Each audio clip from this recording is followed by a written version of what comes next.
Alright, so we're going to put this Poison Spyder cage that's already assembled, welded up and everything, painted it last night, into this here LJ. I'm going to take the factory stuff out. I'm going to go ahead and bedline the floor while everything's out. They wanted that done. We're going to redo some mounting locations for speakers, subwoofer, amplifier, CB, stuff like that. So that'll come later. But for now, we're going to try and get it bedlined today. I'm going to rip the cage out, or the factory cage out. We already got the Rampage fastback top off. Then we'll get the seats out and move all the speaker stuff and get that figured out.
Alright, so we got the seats out, got a few other things loose, got a bunch of the wiring loose.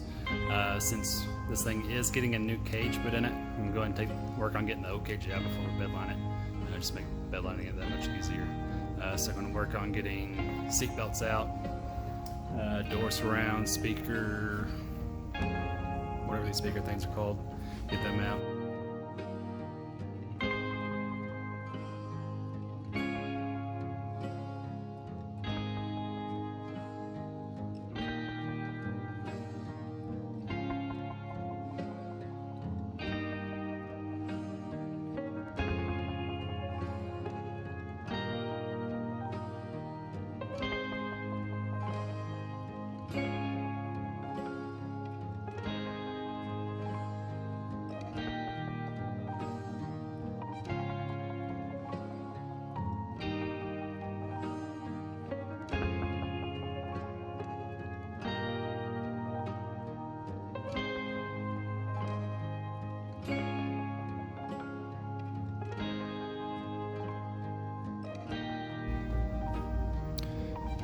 Alright, we got the old cage out, the stock one.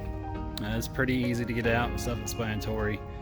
We did have to use a little butane torch to heat up all the factory glue. That was where the B pillars are. You can kind of see down there was built up. Just heat it up, comes off real easy after you put some heat to it. Use some kind of scraper or screwdriver or something to get off there with, and then pry underneath the feet and to pop the roll cage up. Bent back these little tabs here on the side, you can see. Those are normally sticking out at about a 90. Just to give us some more room to get away from the windshield frame. We'll bend those back when we put the new cage in. So for now, I'm going to get it ready to bedline. We're going to take pretty much everything out. We're going to probably leave the center console, but lift it up a little bit so I can kind of spray up underneath it. But you can see I got the wiring out, pulled over. All these little brackets, I'm going to take them out, take all the rubbers out, probably leave the VIN numbers, take those off. I'm going to take these brackets out right here. All the bolt holes, what we're going to do, the factory cage mounts, I'm just going to put the old bolts in there. We're going to get new bolts for the aftermarket cage. So we're just going to spray over the old ones there and not worry about them at all. The bolts that we are going to reuse, we're going to do the same thing. Screw them in the holes, keep the threads good, and then just tape the bolt up before we put it in there with some masking tape. That way the threads on the bolt won't get damaged, and neither will the bolt head. But otherwise, we're going to get all that stuff off and start sanding. It's going to be a fun day.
Okay, so we got this thing all sanded down, taped up, in the process of spraying some black up in the hard to get areas, some areas that aren't going to get bedliner at all. I'll be spraying up underneath all the rails. I'll get it underneath the rails. I'll come through in any bare metal spots. There's a few of them. We'll get some self-etching primer. Alright, so it's a few days later. We're back working on the LJ. Got all the bedliner sprayed, got all the tape off. Everything went decent.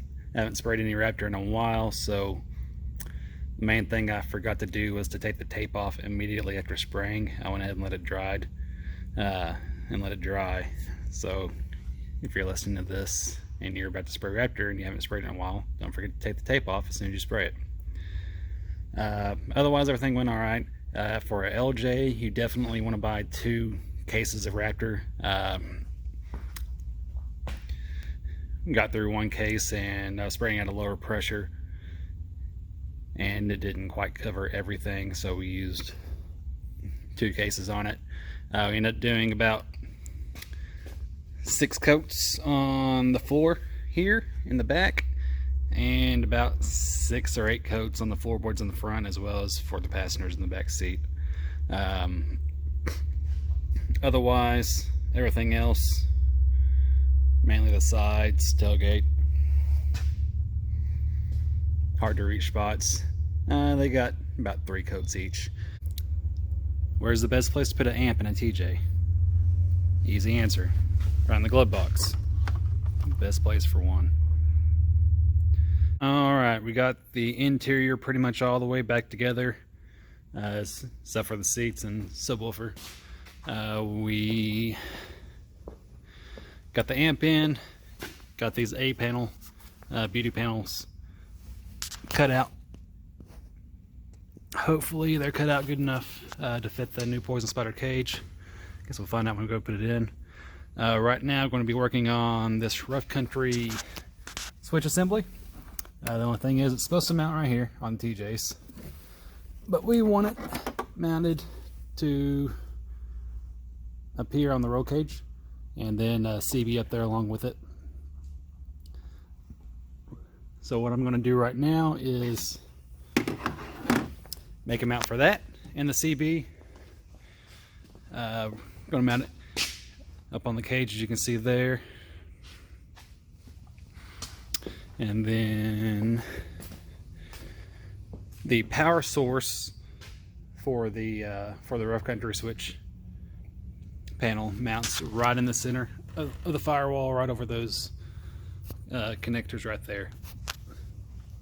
So what I'm going to do right now is get that mounted and get all the wires ran, because we're going to run the wires up the A panel beauty panel, the A pillar beauty panel, and then over the roll cage. So we're going to extend the wires, get that done, get the mounts made on the roll cage, and then I'll get back to you. Alright, so we have our LJ Poison Spyder cage, and we have some Gen Right factory seatbelt mounts. Couldn't really find any information or any pictures on the internet how they mounted, so here's how the front ones mount. Pretty simple.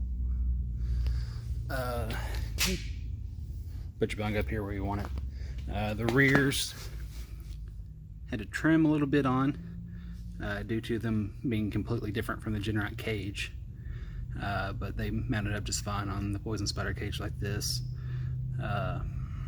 Then bung up at the top. So yesterday I had the GoPro set up for time lapse, and evidently the battery was dead for pretty much all day. So didn't get any footage of setting the cage in the Jeep. Wasn't a big deal really. One thing you need to make sure you do is fold the windshield frame forward, and you shouldn't really have any issues. Now we had 3 people do it, 1 at each A pillar, then 1 in the back, and it went in fairly smooth. So today I'm going to get this fitted up and all the hose lined up and get the cage bolted in. We have rough country switch panel and CB up there mounted. Hopefully I'm going to have everything in this Jeep going by here in a few hours, by lunchtime or so. I'll go ahead and finish up all the wiring up here. I had to go get some zip ties. But not a whole lot left. Pretty much just bolt stuff in and she'll be done.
So we removed all that wiring plus about 10 more feet from the LJ, and we installed a rough country rocker switch system. That's the part in the engine bay, mounts right above the motor, right in the center of the firewall. Pretty good setup. Has a positive and negative coming off the battery to that box, and then there are 6 switches wired in the cab, pre-wired, and it has a runner that runs all the way up to them, goes through the firewall. So now when you're installing your accessories, all you have to do is run power and negative straight to that box. There's a relay and a fuse in it.